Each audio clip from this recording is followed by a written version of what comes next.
आपका नाम क्या है और अपने बारे में थोड़ा बताइए।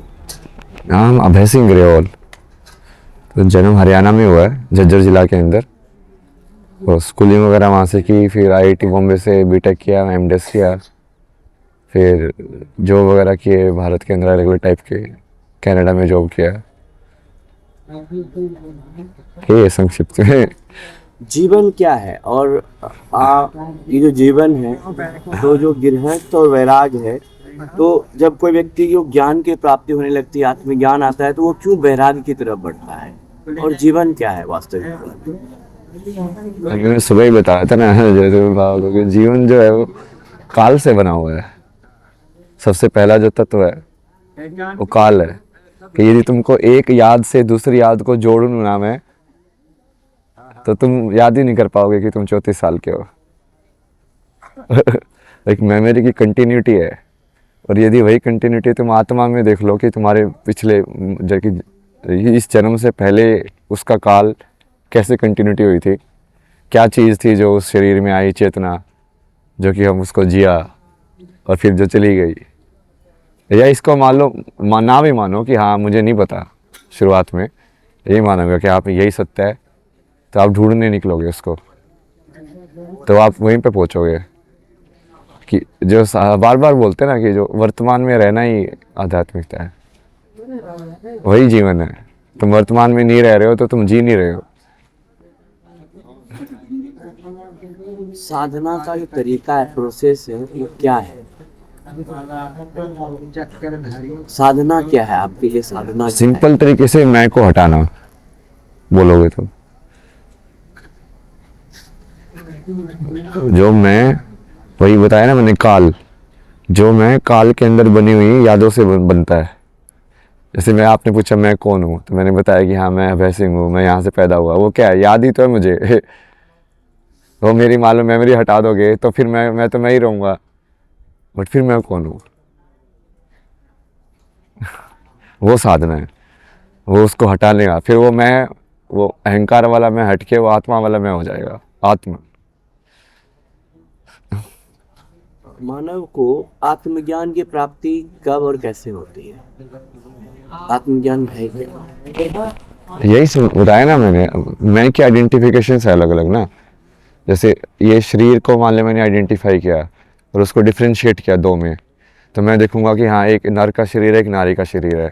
फिर मैं देखूंगा एक मनुष्य का शरीर है, एक कुत्ते का शरीर है, एक इसका शरीर है। सो शरीर के हिसाब से तुम अलग अलग कर रहे हो, तोड़ रहे हो ना प्रकृति को शरीर के हिसाब से। फिर मन के हिसाब से भी तोड़ सकते हो। तो उन सब का एक हो जाना, सारे तोड़ने को एक हो जाना, वही योग है। जोड़ देना सारी चीज़ों को,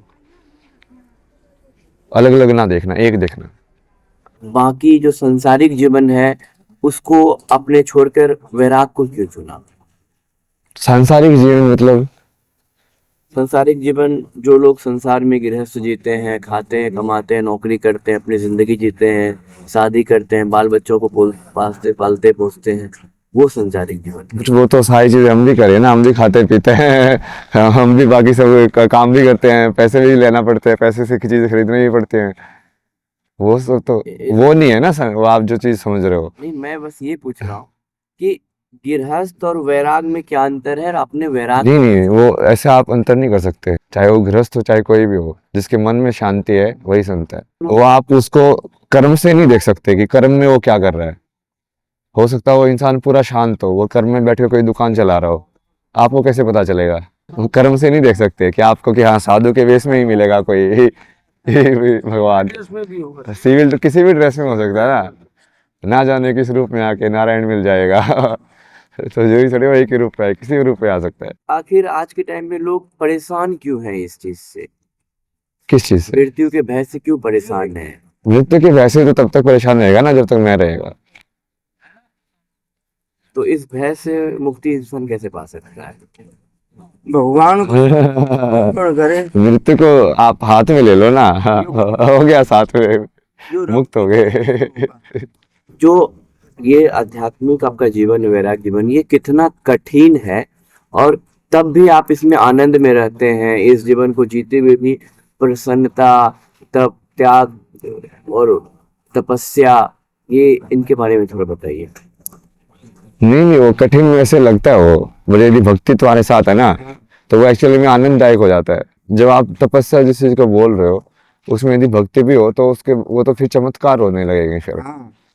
आपको लगेगा कि ये मुश्किल मेरे पास आई, आप भक्ति होते हैं भगवान कोई नहीं, आप देखो मैं अपना कर्म किया जो मैं कर सकता हूँ मैंने पूरा किया, तब आपको दिखेगा कि वो अपने आप हो रही है चीजें। ऐसा क्या मोह है कि आपको एक संसारिक जीवन से, अपने जो आप जीवन में काम कर रहे थे या जो भी आप अपने जीवन में थे, उससे आप वैराग और ईश्वर की तरफ बढ़ते चले गए, और इसके पीछे आपका क्या कोई लक्ष्य है?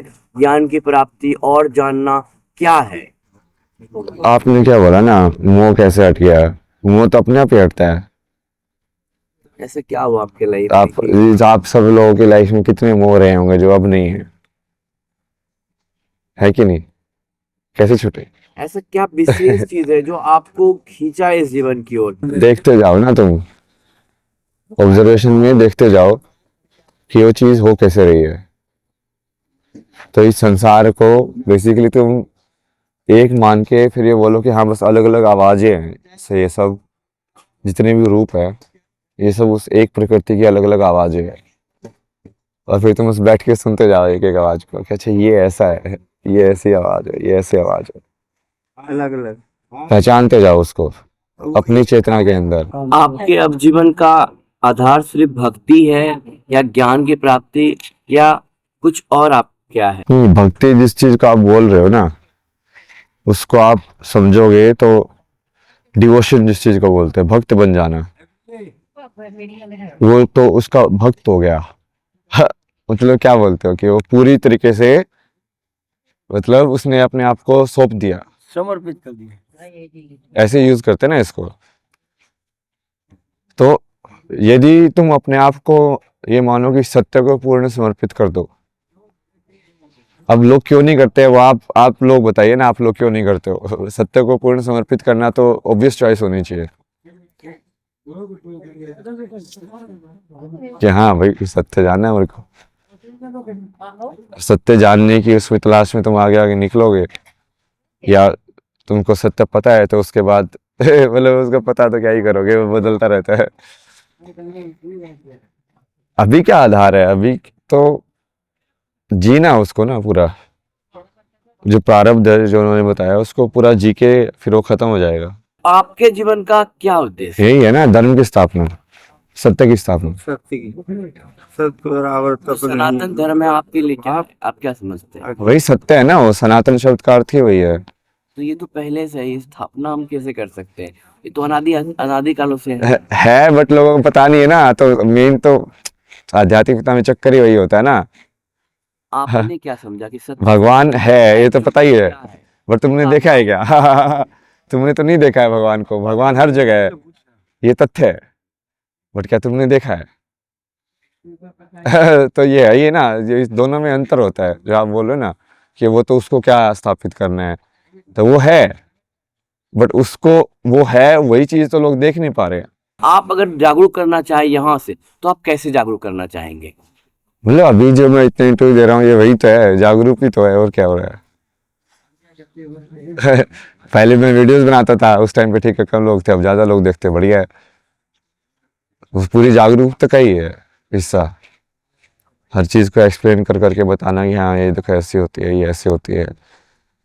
क्या अपने लाइफ में आप कभी कभी मेंटल ट्रॉमा से, किसी तरह की परेशानी से, या कभी कोई कष्ट से गुजरे हैं, और उस पर कैसे आप नियंत्रण पाए उस चीज पर? कष्ट ही मतलब वैसे तुम देखोगे तो इंसान की जैसे लोग देखते हैं तो उसके हिसाब से तो कष्ट ही कष्ट से गुजरा हुआ है। कष्ट अगर वो बट वो मन का ही है सिर्फ, वही तो तुम उसको भी समझते हो।